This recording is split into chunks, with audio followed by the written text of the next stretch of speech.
Au sein de Blue Yeti, on crée des systèmes interactifs, multimédia, qui mélangent l'image et le son.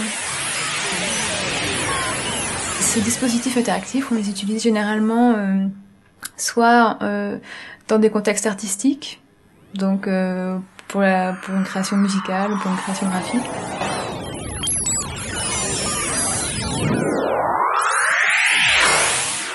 Soit aussi dans un contexte éducatif, donc que ce soit avec des éducateurs en cours d'atelier, ou alors après dans un contexte plus, on va dire, commercial. Donc là ici nous avons une table interactive, en fait c'est une table un peu de magicien où on a un écran en fait.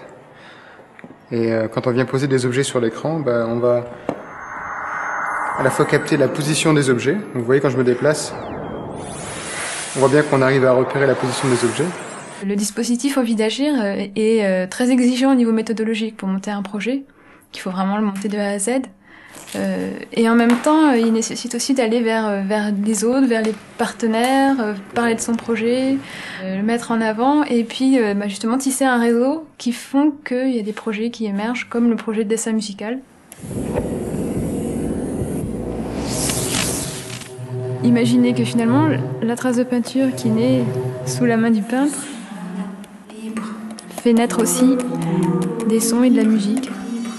Un imaginaire sonore qui vient amplifier la sensation d'immersion dans l'œuvre picturale.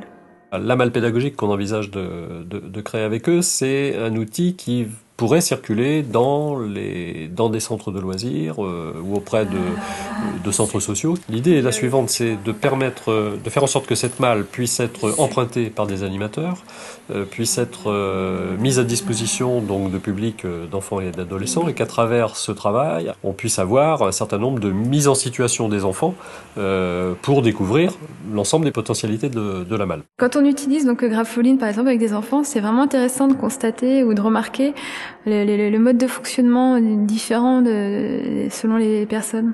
Certains sont plus visuels, d'autres plus auditifs, on va dire. On en a fait une déclinaison commerciale de livres d'art interactif sonore, où les gens peuvent écrire un petit message, se prendre en photo également, et on peut choisir les sons en fonction du lieu dans lequel on installe le dispositif.